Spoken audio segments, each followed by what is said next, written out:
नमस्कार। सत्यार्थ न्यूज में आपका स्वागत। सारण जिले के दिघवारा थाना अंतर्गत यदुनंदन महाविद्यालय दिघवारा के सभागार में स्टेट सेमिनार का आयोजन किया गया, जिसमें भारतवर्ष के कोने कोने से आए हुए विद्वान वैज्ञानिकों की उपस्थिति रही। जल में बढ़ रही आर्सेनिक की मात्रा एक गंभीर समस्या और उसके समाधान पर चर्चा हुई। सभागार में उपस्थित विद्वान जनों के बातचीत के अंश भारतवर्ष के कोने कोने से आए हुए विद्वानों का स्वागत है। सारण जिले से संवाददाता जयराम प्रसाद यादव की report.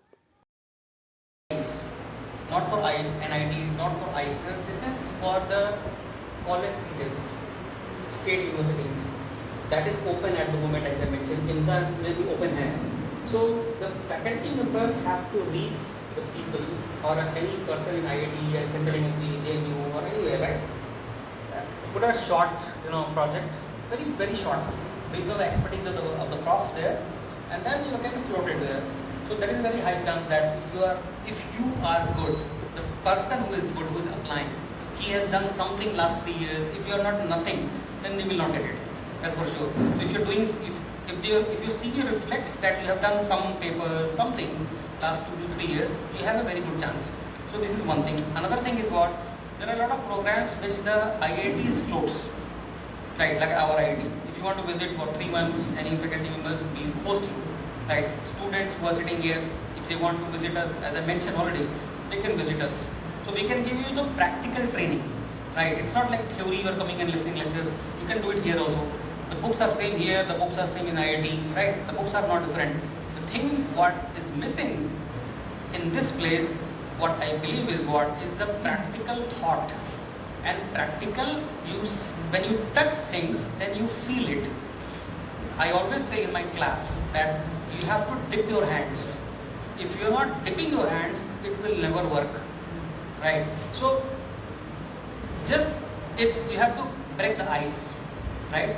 If you're breaking the ice, it will happen.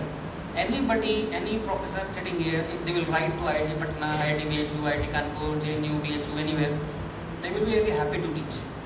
Will be very happy. Nobody will take money generally, like public universities or public place, we never take money from people, right? You can collaborate with us. Many people, they are coming to our lab, they are working for like a week. They will send the samples, we'll do it. The students come, they have this kind of exposure. So that is very common practice. That has to be a self-motivated effort. If you are motivated, it will happen. If you are just coming and going, it will never happen. So, that's my answer to your comment. Any more question from the audience?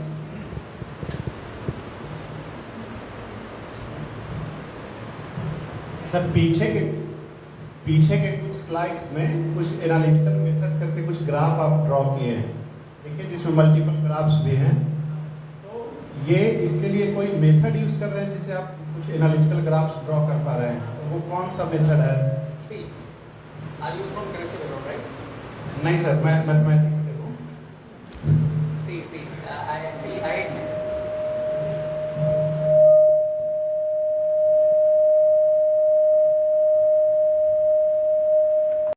मैं Jairam Prasad Yadav, Satyarth news, bureau chief, Saran Chhapra. जी हाँ, आज बड़ी ही हर्षित हूँ। सारण जिले की पावन पवित्र धरा पे आज पूरे भारतवर्ष के कोने कोने से विद्वजनों की उपस्थिति हुई है, जिसमें बहुत सारे हमारे वैज्ञानिक लोग भी हैं। आइए एक बार उन सभी का अभिनंदन करते हुए बात करते हैं।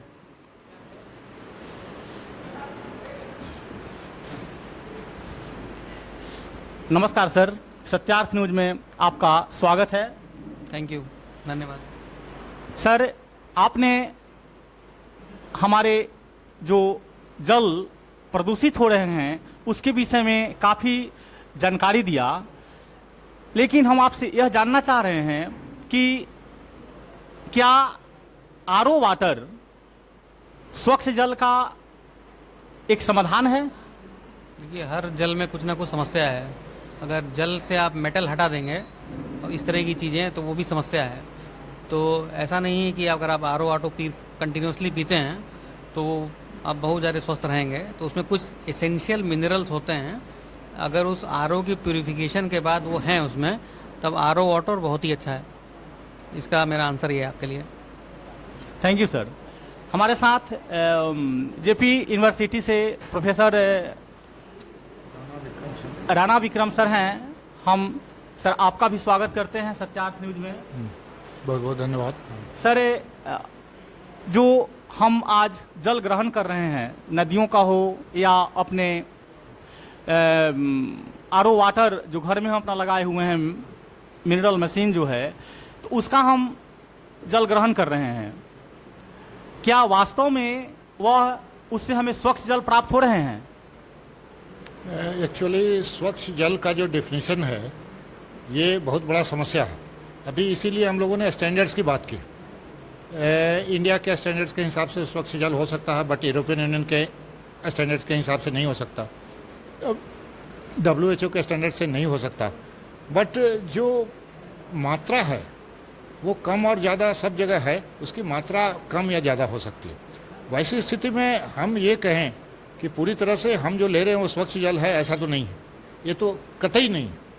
लेकिन स्वच्छ जल अब किसको कहेंगे, उसका क्या डिफिनीशन होना चाहिए, इसके लिए हमको अलग से एक मात्रा निर्धारित करनी होगी कि जितना हम लोग, जो स्टैंडर्ड्स उन लोगों का है अगर अलग अलग है, तो जैसे बाहर के कंट्रीज़ ने हम लोगों को डिसाइड किया कि हाँ जो हम ट्रेड करेंगे उसके लिए एक स्टैंडर्ड बनाएंगे, वैसे ही हम लोग को भी मिलजुल के एक स्टैंडर्ड डिसाइड करना होगा कि इतना तक हम लोग लें तो हमारे लिए वो ठीक है, उतना तक हम सर्वाइव कर सकते हैं, हमको कोई समस्या नहीं होगी। लेकिन उससे ज़्यादा अगर जा रहा है तो वो गड़बड़ है। तो वो हर एक क्षेत्र के जल को वो देख के, उसकी जांच करके, परख के तभी बता सकते हैं कि हाँ वो जल जो है वो पूरी तरह से सुरक्षित है हमारे लिए, हमारे जीवन के लिए या नहीं। तो ये सुरक्षित 100% तो नहीं है ये कह सकते हैं, लेकिन किस लेवल पे जाके सुरक्षित हो जाएंगे ये अभी हम लोग बिना जांच के सही सही बता पाना बहुत मुश्किल है। धन्यवाद सर। जैसा कि प्रांजल सर ने अभी आर्सेनिक के विषय में काफ़ी अपनी वक्तव्य प्रस्तुत किया, तो हमारे लिए इतना खतरनाक है जो आमजन के लिए मैंने काफ़ी वह एक पॉइजनस वाली स्थिति है, इस पर कैसे हम लोग रोक लगा पाएंगे? रोक लगाने का जो हमने उपाय बताया, आर्सेनिक की मात्रा नेचुरल ढंग से अगर हम लोग रिड्यूस कर सके पूरे वाटर में, क्योंकि जो भी हमारे पास जो टेक्निक्स हम लोग जो लेबोरेटरी में डेवलप कर रहे हैं उनको ट्रांसलेट करना फील्ड में बहुत डिफिकल्ट हो रहा है और बहुत कॉस्टली हो रहा है। दो चीज़ें, एक तो सब तक वो टेक्नोलॉजी जा नहीं पा रही है, और दूसरी कि वो इतनी कॉस्टली है कि हम लोग उसको अफोर्ड नहीं कर सकते या गांव वाले अफोर्ड नहीं कर सकते। तो उसके लिए हम लोग को कोई ऐसी सस्ती तकनीक डेवलप करनी होगी जिसके आधार पे सबका सब स्वच्छ जल ले सकता है। बहुत बहुत धन्यवाद सर।